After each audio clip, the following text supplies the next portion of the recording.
Sherry, we're all set whenever you're ready.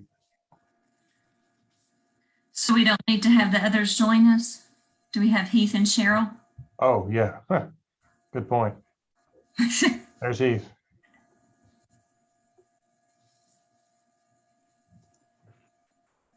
Yeah.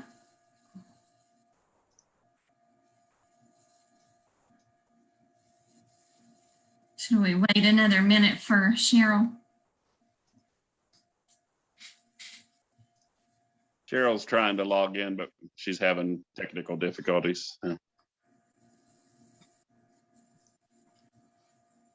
I'm just glad we've got everyone we've got for tonight. Did you guys survive the rains? Oh, yeah. Mess.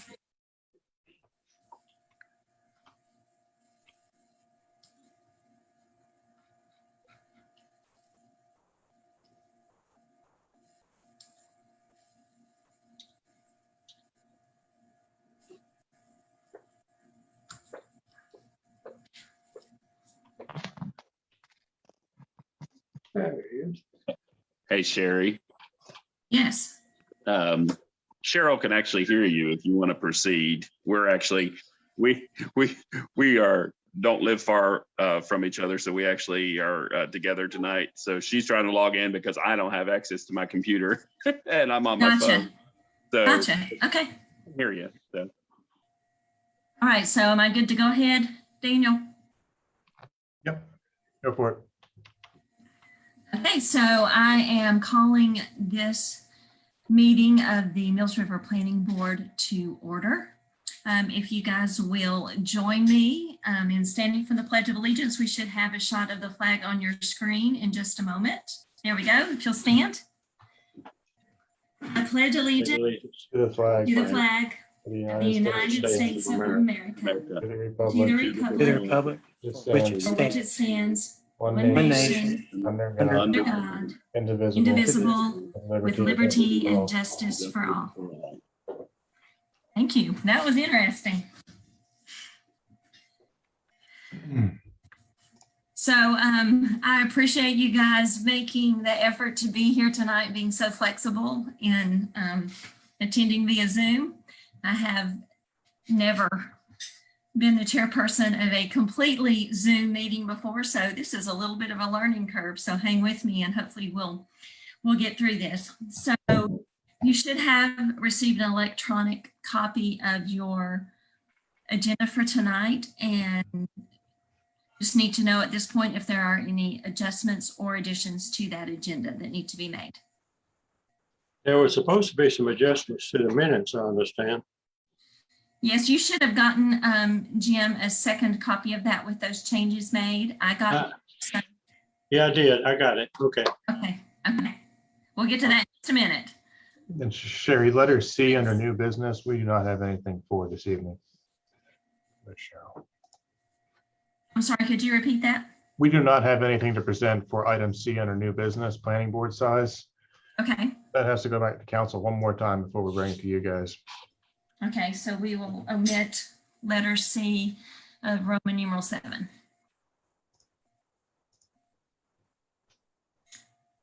Any other changes to our agenda? Okay, so moving on to the approval of the minutes from July 2nd. Again, you should have gotten an initial version of that. Harley did make a change in 2 places where the seconding of 2 motions was not included, nor the result of the vote. She went and added that back in. There was a lot going on that night. So you should have had a chance to look at the amended version, and we can consider an approval of those minutes. I make a motion, we accept them as amended. Is there a second?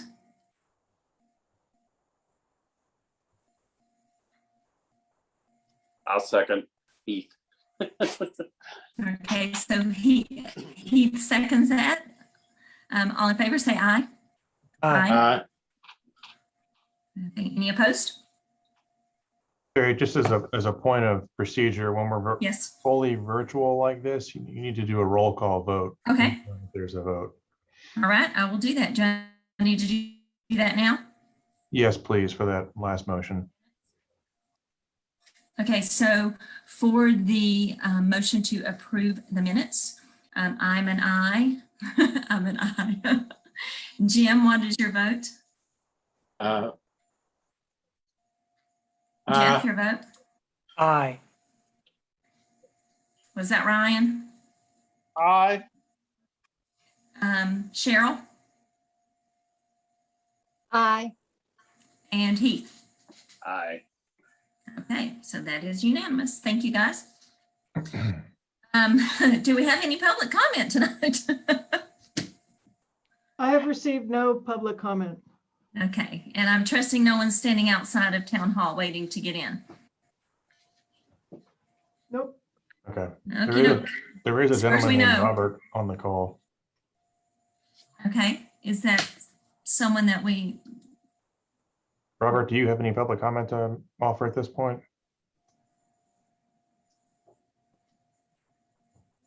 Okay. okay, we'll take that as a no. Okay, thank you for joining us, Robert. Okay, there is no old business for us to consider tonight, so we're going to move right into the new business. The first thing that we have to consider tonight is a text amendment regarding a certificate of understanding. This particular discussion came by direction of town council. Again, as so many things of late, our role as the planning board tonight is either to recommend approval of this request. We can recommend it with modifications. We can table it up to 45 days for additional consideration, or we can recommend denial of the request. So it looks like, Michael, you're gonna give us the lowdown on this, is that correct? Yeah. So most of the details covered in my staff report, but I'll give a brief synopsis. Yeah, we were directed by council at the June 24th meeting to remove the certificate of understanding requirement from our ordinance. Basically, this requires the language that was struck to appear on any final subdivision plat with an owner's signature stating that they consent to the subdivision and also consent to follow town ordinances for any further development or subdivision of land. So what's in your packet is my staff report and then the red lined text, basically removing it from our ordinance. That's really it. I mean, I'm happy to take any other questions. It's pretty straightforward. It's just a requirement that's supposed to appear on all final plats, and we were directed by council to remove that. I did do a little bit of research and found that Fletcher, Brevard, and Laurel Park do require this as well. City of Hendersonville does not, and I don't believe the county does. So it's kind of a 50-50 split. We're recommending denial just because from a staff standpoint, we feel it's not a burdensome request or requirement if someone wants to subdivide their land to sign off on it in this way. So we're recommending denial, but I'm happy to answer questions. And there is a statement of consistency, which is the last page of your packet, which outlines the recommendation. And basically that the text amendment as proposed is inconsistent with the Making Mills River Comp Plan, Objective 1.4, Policy 1.4.3, which specifies creating and implementing regulations related to the subdivision of land for residential and non-residential purposes. Okay, so is there any question or discussions that any of you would like to ask for clarification of this? This is Cheryl. So I would like to know council's reasoning why we would not want the property owner's signature on the plans. I don't know their specific reasoning. I think all I said in the staff report was that a council person had received a complaint from a surveyor. It's my understanding that this requirement's been in our code for a while, but may not have been enforced in its entirety. So it's possible that for the past, I don't know how long, surveyors have not had to go through this extra step of putting the certificate and getting the property owner's signature. Now, when I came on board, I basically studied the code and, operated based on what's in it. And I started requiring it on all final plats from day one. And I think that may have raised the issue. Okay, well, I'll ask a second question. Why would anybody not want the property owner to approve of a final plat for a subdivision? I'll be honest with you, I can't think of a reason other than what you just said. I guess it maybe somebody thinks we've set a precedent by not requiring it, but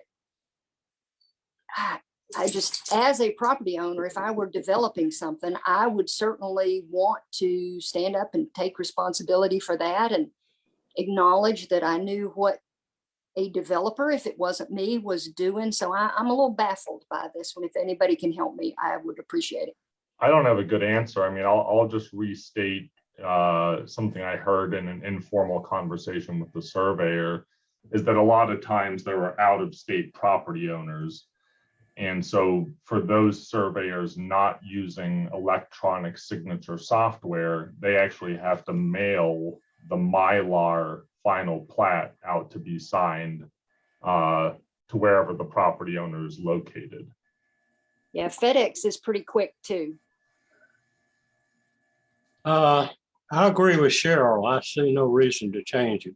I think what Michael said, we need to be an enforcer. This is Jim, in case you didn't pick it up. So my question is, you said that the town of Hendersonville and Henderson County, as far as you know, do not require this. Is that correct, Mike? That's correct. I spoke to a planner in Hendersonville, a senior planner directly, and he told me they did not require it. And then the other ones, I actually looked through their ordinances and found the requirement. Okay, so if Henderson County does not require it, do they require something similar, but maybe not exactly the same thing? What my line of thinking is, and I may be wrong in this thinking as well, but when a final plat is filed, it's not filed with the town, isn't it filed with Henderson County? That's correct. It goes through the Register of Deeds. And so when I say Henderson County may not require a similar certificate of understanding, I'm actually talking about their planning department that does our job for their jurisdiction. So their planning department overseeing all subdivisions in the county jurisdiction. So when I say they may not require it, it's that entity. But when all final plats are submitted to the Register of Deeds for recording, there is a plat review officer with the county Register of Deeds office who looks it over, makes sure all state statute, there are state statute requirements for specific items that need to appear on surveys and final plats. And so they check their boxes for that to make sure it's good to record. And then if it is, they go ahead and record it. Is there a state requirement? This is Ryan, by the way. A state requirement for this type of certificate? Yeah, I know recently we did a lot of text amendments, I guess back about a year ago, to get some things with our ordinance in line with new things for the state. So I just want to make sure we're not undoing something that we have to go back and redo. It's not. It's not required by the state. It's up to the local jurisdiction. There are state requirements for things that need to appear on subdivision plats, but this is not one of them required by the state. I will say I do agree with Jim and Cheryl that I don't necessarily like the property owner not being involved in whatever's being done to their property. My question, and I'm kind of going back to the surveyor point. Would a surveyor even be surveying if the owners didn't know what was going on? You can't just have a surveyor come out and start surveying for a subdivision. They would have to hire the surveyor to do that. So I would think they would already know that. I'm That just, was I'm sorry, go sorry. ahead. I was just gonna say that was another thing that was mentioned is that, basically by requiring the certificate, we're just double checking what the surveyor's already done, which is, again, they've been hired in most cases by the property owner. So that was another point a surveyor made to me was in their due diligence, they check that as well. And again, the argument was made, well, then why do we need to require the signature and certificate?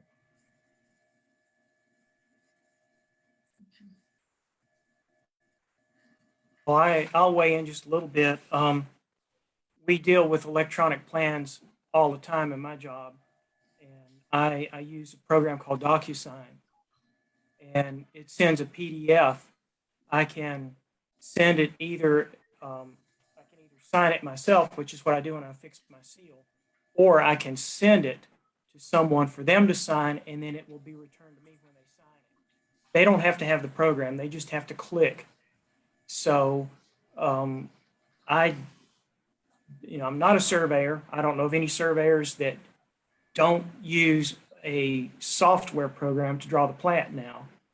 I'm sure there are people that can draw a plat by hand, but usually it's some sort of a computer program. And there are places where you can have, even if you draw the plan, you can have it scanned.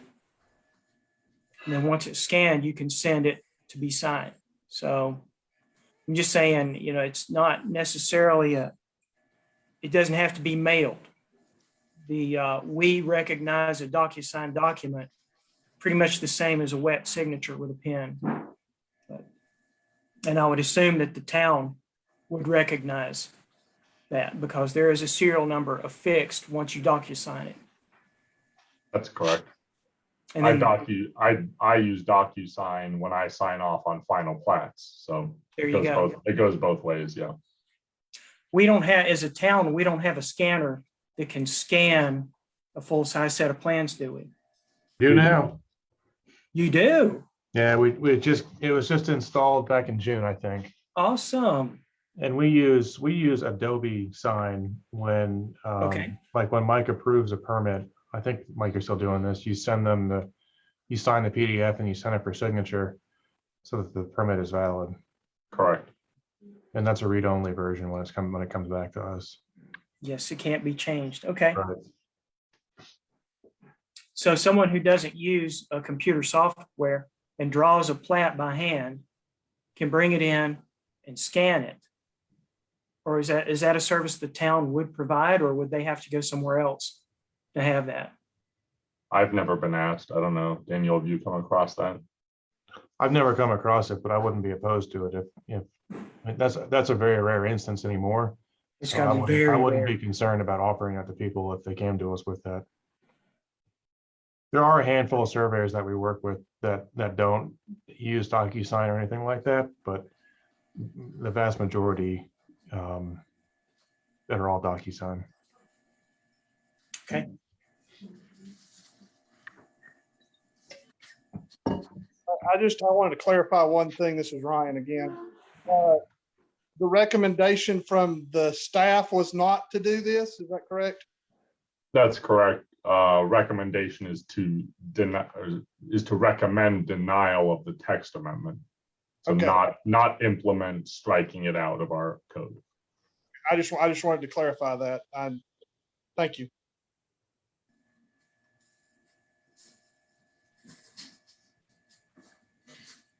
So our job as a planning board, again, is we can either recommend approval with modifications, table it, or recommend denial. Again, this did come from town council. It's going to go back to town council. They recommended this action unanimously. So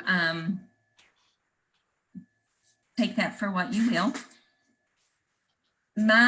Sherry, this is Cheryl again. Did they, or was anybody present to know their thinking on it? I mean, if they've got a good reason, I would certainly,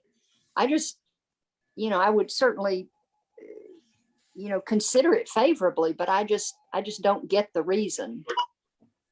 So the only kind of feedback that we got at that council meeting when it came up was that it was burdensome for folks who, like Mike said, who live out of state but need to sign a plat. I think the surveyor that spoke with someone on council indicated that it was basically an extra step in the process, costing them time. But that was really that's the only real feedback we've heard.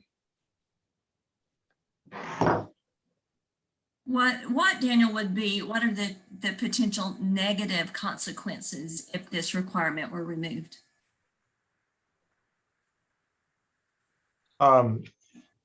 It's a little bit hard to say definitively, but I think to Mike's point earlier about the acknowledgement that future subdivisions have to comply with town code. Someone, I suppose, may be able to claim at some point in the future that they weren't aware of regulations and wanted to try to get around them, maybe. I've never seen this happen, but you do run the risk of, if the property owner doesn't sign it, then something could happen that they're not aware of. I don't think that's likely. I don't know, Mike, do you have anything to offer? Nothing additional. I think a lot of it is about making sure people aren't trying to curtail our subdivision regulations, which, isn't just about lot size, but also about, road standards. So if you have roads that serve a certain number of lots in a subdivision, they need to be constructed to a certain standard. So, again, I've never seen this, but, a situation would be someone does a minor subdivision and then expands that subdivision so the roadway serves more lots, but refuses to upgrade the road infrastructure.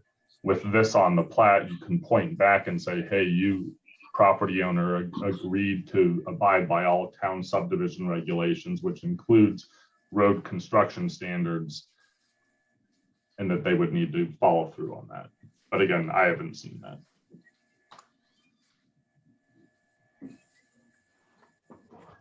This is Cheryl again. So I get the thing that it is an extra step, but without sounding facetious, that's kind of our job, is to be the extra steps to make sure that things turn out right. I think that's why the town is here. If we didn't want those extra steps, then, anybody could do anything they wanted. So I'll hush.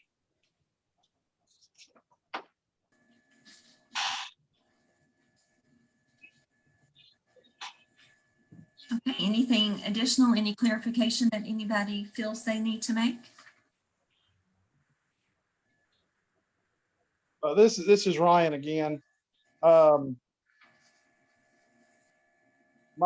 thinking is, if maybe council could clarify, why they feel this is something that should be removed, other than just a vague, they've gotten complaints from surveyors, because otherwise I don't feel comfortable removing it without more information from council as to why they think it should be removed.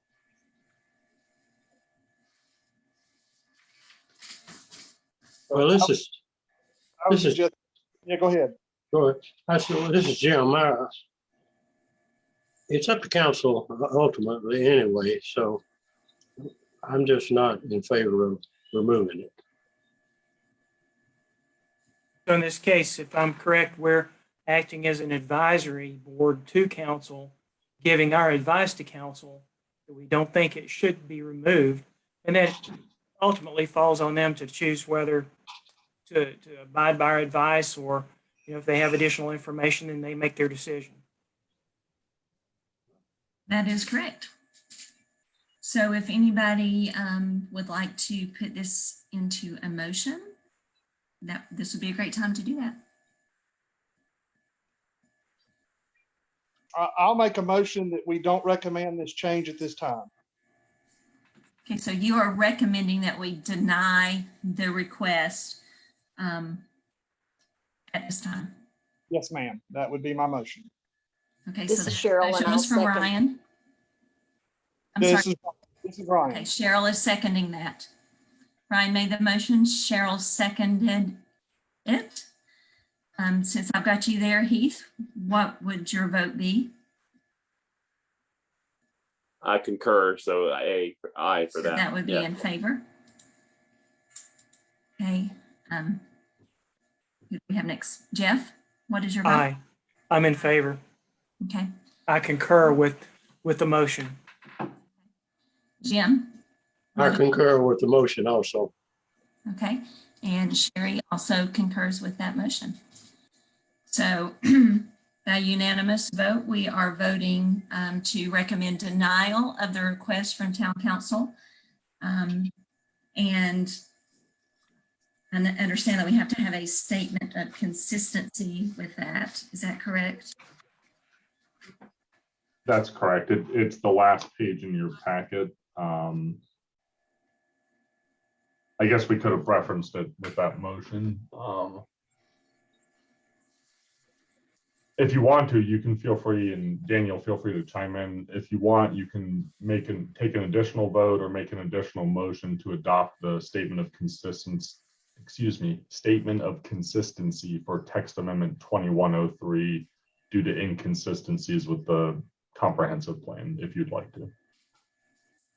Do we have to vote on that, or can we just clarify Mhm. at this point? Does it have to be another motion? Yeah, another motion and a vote, please. Another motion and vote. Okay, well, I will make the motion that we recommend denial of this request because it's inconsistency with the Making Mills River 2014 comprehensive plan, specifically objective 1.4, policy 1.4.3. And I'll second. Jeff seconds. Jim seconds. Who Got a wants pair it? of Who wants to leg wrestle for it?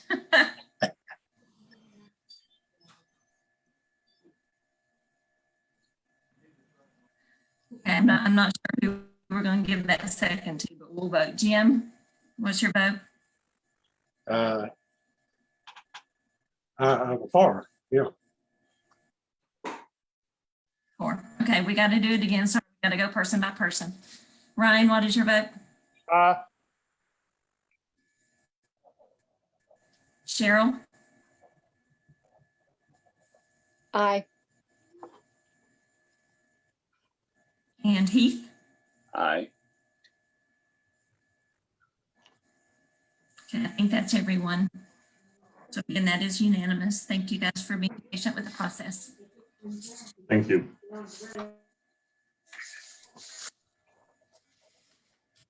Okay, so is there anything else you need, Mike, regarding that particular item? We're good. Thank you very much. Okay. All right, so the final item of new business tonight is just an overview of the watershed ordinance that we will be seeing more on a little bit later. But I think Daniel is going to just kind of introduce that to us tonight. So I'm going to let you have it, Daniel. Thank you, Sherry. So yes, tonight I'm going to give you a higher level overview of watershed protection and what it means to the town. Since we're not meeting in person and this gets a little bit complicated, I'm going to show you an abbreviated presentation and then I'll send you the full presentation tomorrow. And then at your next regular meeting, once we're in person again, we can kind of dive into the details. So give me just 1 second and I'll pull up the presentation and we'll get started.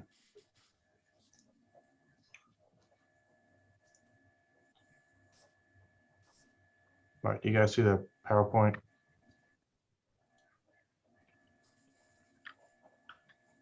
Do you guys see the PowerPoint? Yes. Yes, Jeff's I got it. Yes. Got Okay. it.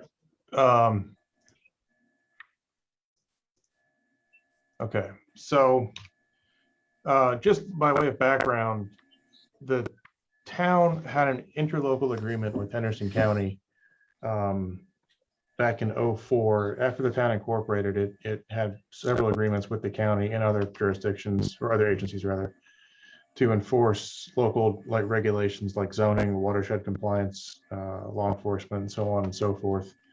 That interlocal agreement expired a few years ago and was not renewed. And so we discovered that earlier this year. The county was getting ready to take some enforcement action on the property owner here in town. And their attorney figured out that they don't have the authority to do that. So basically what that means for us is that the town needs to implement its own watershed protection ordinance and watershed program. And so just starting at the beginning, we're required to do this. The state has mapped watersheds within the town. And so it's a state requirement and it's enforced locally with one exception. And I'll get to that in a moment. There are minimum standards that we have to comply with as far as what's in the actual ordinance. We'll touch on those briefly. And those are called out in state statutes, administrative code, and generally deal with the size of lots, the maximum coverage of a lot of impervious area, density, and then buffers. And while we're talking about watershed, in the past, we've talked about erosion control and stormwater management. And so part of this proposal later on, you'll see is development of an erosion control ordinance as well, but we'll talk about that later on. So the state is involved in this in a couple of different ways, mainly as oversight. The NC Department of Environmental Quality and the Environmental Management Commission develops the boundaries for these maps and state requirements. They classify the different streams and watersheds. They provide management practices. They review major variances. And then that last one, their administration. If a town is found to be not enforcing its ordinance appropriately or fails to enforce it, then the state will take over. And that's not something that you want to have happen. So generally, they're not involved in the administration at the local level, except for non-compliance.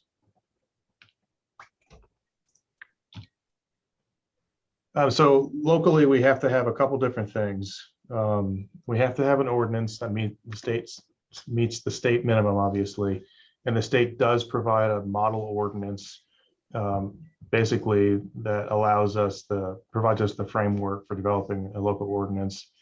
A watershed administrator has to be appointed, and then the watershed review board has to be created. Now, most jurisdictions, this is their board of adjustment, because to hear appeals, which is what the review board is for, appeals and variances, they have to be conducted in a quasi-judicial setting. And so that's typically your boards of adjustment. And then there are requirements for continued compliance. So beyond just the permitting, there has to be annual inspections, and there could be penalties if someone is not maintaining their infrastructure or fails to take corrective action on that infrastructure. So within the town right now, we have 4 different watershed classifications, and then we have stormwater phase 2 requirements outside of those watersheds. So we'll get into these in a little bit more detail in a moment. We have watershed 2 critical area, watershed 2 balance, watershed 3 balance, and then watershed 4 balance.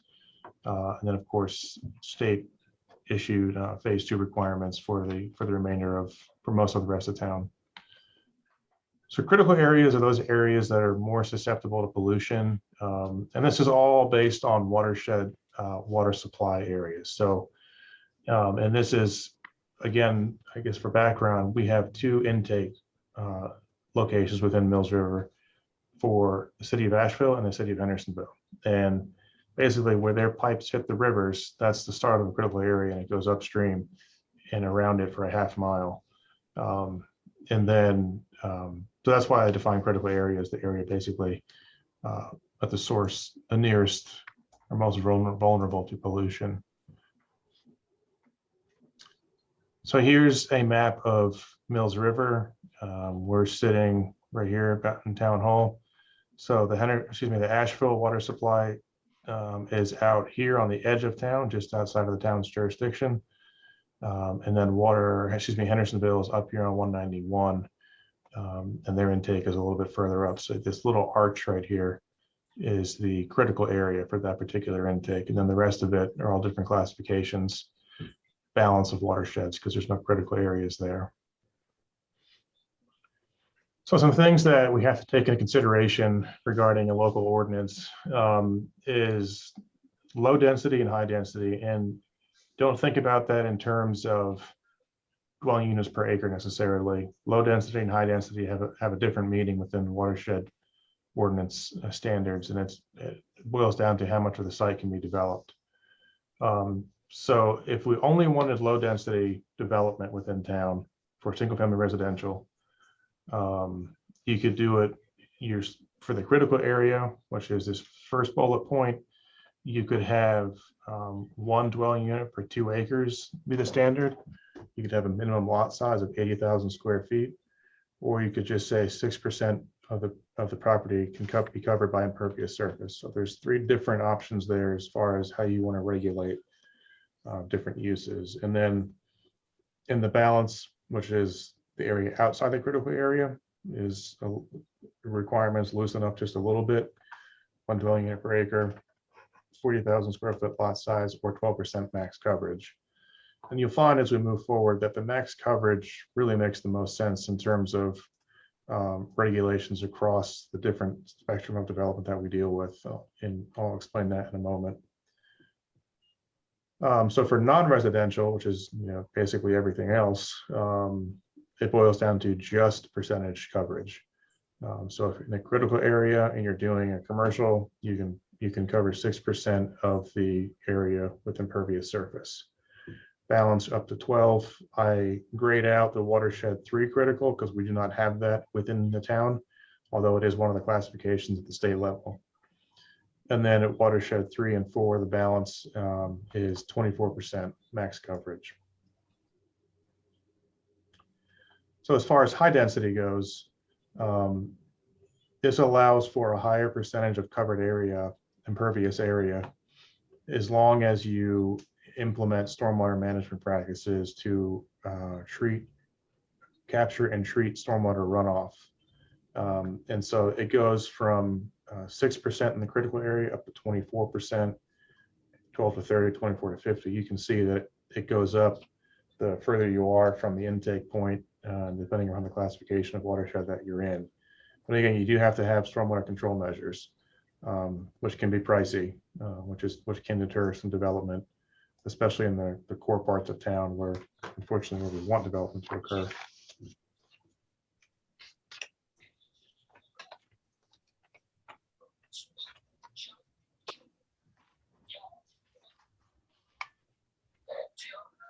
All right, and then as far as multi-parcels are concerned, if someone owns multiple properties adjacent to one another, the average across those properties can be, the density across those properties can be averaged to come up with how much coverage you can have on a particular project.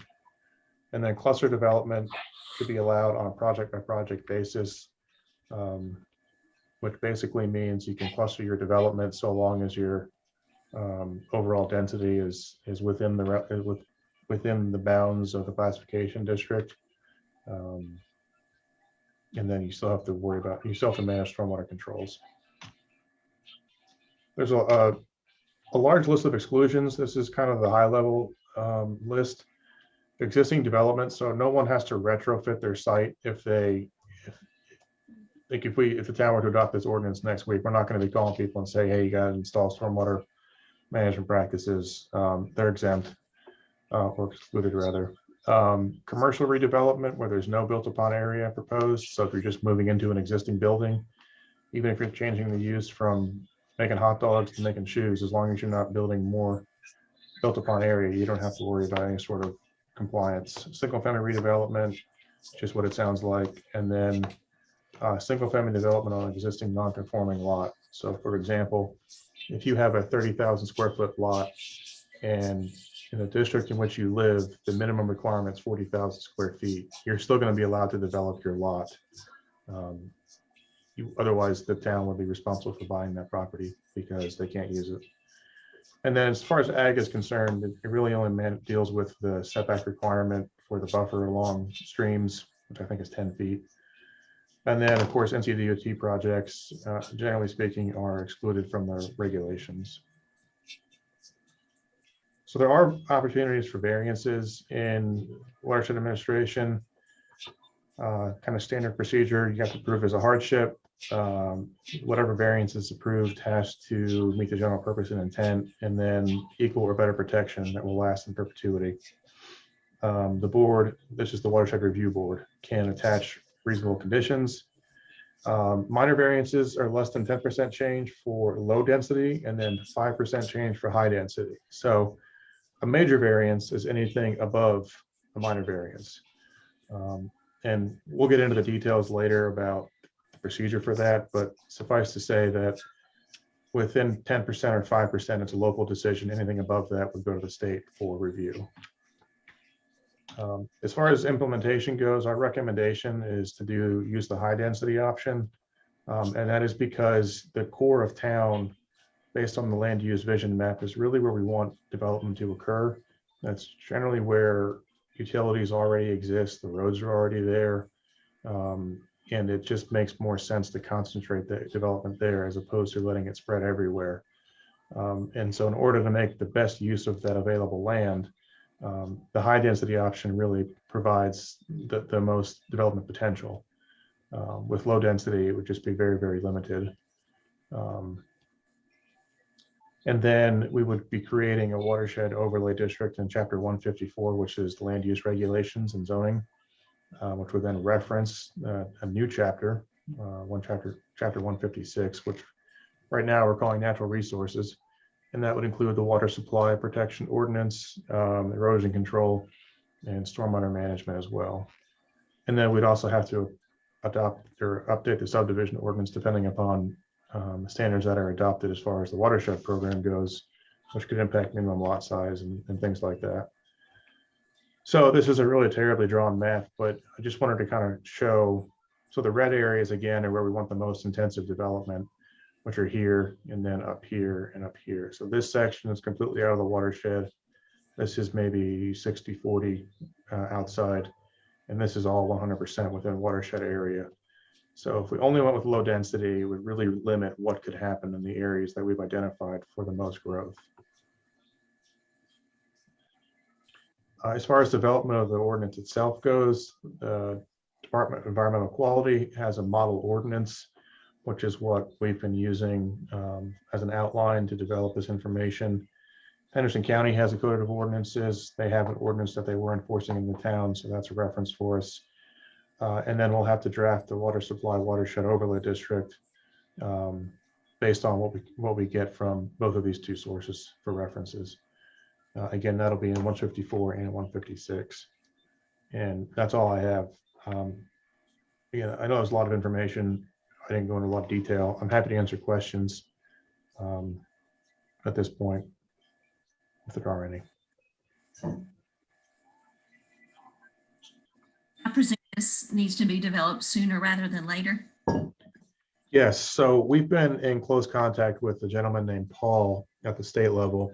He is the statewide coordinator for watershed administration. And he contacted us soon after we found out from Henderson County that they weren't going to be providing the service anymore, and said that the state used to give communities 6 months to develop a program, but now it's basically as soon as possible. And I told him that there's no way we can get that done immediately because it's going to take a lot of careful consideration. And he said that as long as we're continuing to make progress towards development of the ordinance, we're fine. It puts the town in kind of an awkward position as far as reviewing permits and issuing permits. But Mike is working through that with Paul at the state level to make sure we're remaining in compliance as best we can without having an ordinance in place. So yes, the sooner the better, but we're not going to rush it just to get it done. We want to make sure we do it right. I have a question. Sure. This is Ryan. Is there any way for us to temporarily approve, using Henderson counties or the states, so we have something in place while we develop our own, or we have to just go with what we got? That's a good question. I don't know the answer to that, but I will find out. Because that would be my recommendation for the town to consider implementing a temporary usage of either the state or Henderson. We were using Henderson County, so just temporarily implement theirs while we develop our own. I think we should have our own, but since we're having to do this and it is going to take time, just have something that could protect us is all I'm thinking. This is Cheryl, another sort of similar question, and you may have said it and I missed it. But did we explore with the county doing a new agreement with them? I did. I spoke with the previous county manager and the recently appointed interim manager, and there was not much of an appetite to do that anymore.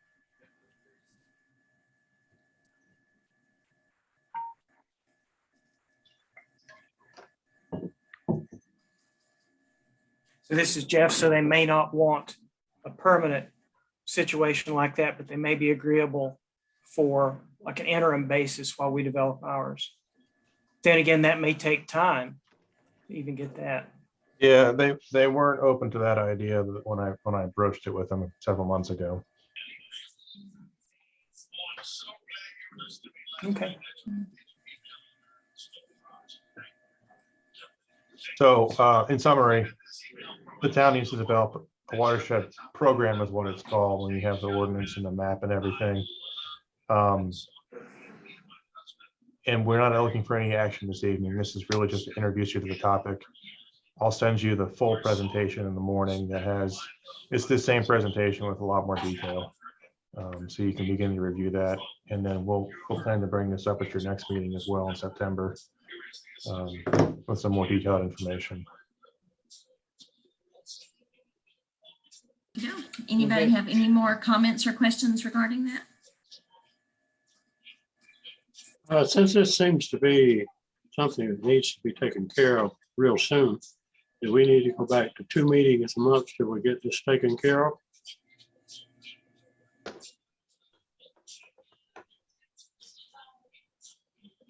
We'll leave that to the board to decide. I guess the question would be, would there be information for us to act upon if we did? I mean, there's no point in meeting if there's not something to present to us, but if there is, or we could just, as you start to develop this further and you have something that we need to act upon, we can decide moving forward. I mean, I'm open to it. I want to make the best use of everyone's time as well. Yeah. Give me 1 second to check on calendar. So Mike and I have been working on developing an internal calendar for us to work off of for these. We have several text amendments coming down the pike. Several of them are pretty straightforward, but this one and one more that I'll mention is a little bit more involved. So we had planned to bring this to you guys this evening, and then on October 5th, we would bring to you the text. That will give us time between now and then to actually write the ordinance. So I guess we're getting a little bit of guidance this evening as far as low density versus high density, if you're comfortable making that suggestion. And then we would bring it back to you again in November. So we already have it scheduled to come to you twice. At this point, we're not under any real pressure. Right, Mike, you've not heard anything more from Paul. You told him that we're working on it, and that seems to be agreeable with him. Yeah, he and I are working through them on a case-by-case basis, depending upon where they fall within the watershed or in a state-reviewed phase 2 area. Okay. So I don't think there's urgency to warrant 2 meetings a month at this point. If we get down to the wire and they start, calling us every day, we can move on it then, but I don't see that happening. All right. That's anything else that anyone would like to bring up?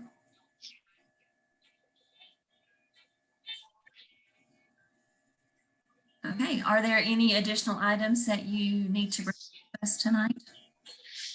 I just want to make you aware that last week, I think it was, at council, they directed us to work with you guys on developing conditional zoning districts, which is basically another way to rezone property. So right now, you can rezone from one district to another, like from neighborhood commercial to general business, or residential to neighborhood mixed use. Conditional zoning allows you to rezone a piece of property with specific conditions that only apply to that property. So these work well for more complicated projects that don't fit neatly into a given zoning district, which we are seeing and will continue to see as development occurs in Mills River, because we're just unique geographically and with access to utilities and things like that. So it's a really good tool, and I've used it for many, many years. We have to work on developing some minimum baseline information so it's not taken advantage of, like minimum lot size, for example. But that will be coming to you guys relatively soon. I think we're planning to bring that to you in September. We'll give you the overview of that. Mike will have a presentation about legal authority and all that kind of stuff. It's allowable under state law. It's just not authorized in our local code. So that's the step we have to take. Okay. I know that makes Mr. Jeff Moore very happy. Yes, it does. It's a really I think good it's a tool. usable tool. Yeah. Mhm.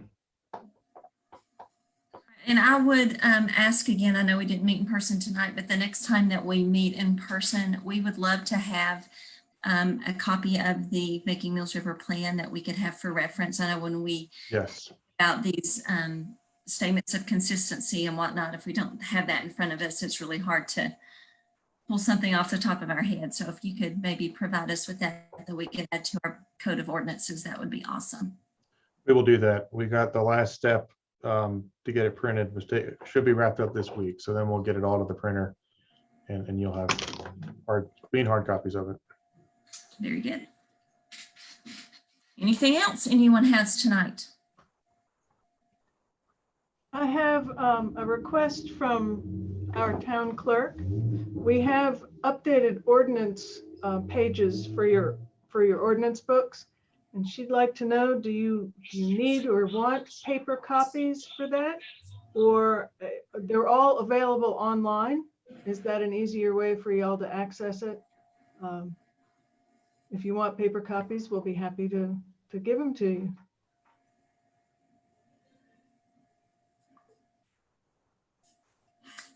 Anybody?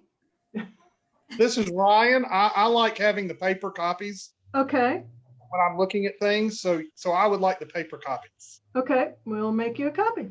All right. Thank you, ma'am. Yeah, I'd be grateful for a copy also. This is Jeff. Okay, Yeah, I'm afraid Sherry's old fashioned as well. I'll take paper copy too. okay. Cheryl too, please. Yeah. All Keith as righty. well, I think. We'll just all take it. I'll so. just- Yeah, sounds unanimous. Everybody. But we'll not ask you to put it together for us. We are Yeah. doing that. I make my own changes. Well, I'll have them available at the Me next too. meeting for you then. Unless Thank you you, want Arlie. If you want to come in the office and pick them up, that's great too. Cheryl. Okay, thanks. It includes all the changes that were just adopted this year for 160D. So it's a big update. Okay. All right, anything else? All right, you know what I'm waiting for then. Whomever wants to jump on that wagon real quick. This is Ryan, and I'll make a motion. We adjourn. I'll second it. It's Jeff. Do I have to do a roll call on this one? Yep. Oh, geez. Okay. Jeff, are you in favor of adjourning? I am. He's an Supper aye. smelling Jim. good. Jim. Oh, we lost Jim. Jim. Hello. He's gone. We can do it without him, right? Yep. Sherry. Yeah. Cheryl had to step away, but she is yes. Heath, are you a yes? Yeah. Oh, let me think. Yes.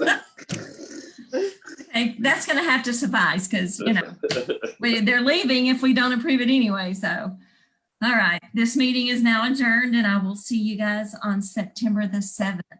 Thank you guys for being flexible with the meeting space. Thank you so much, Everyone. guys. See you soon. See ya. Right. Night.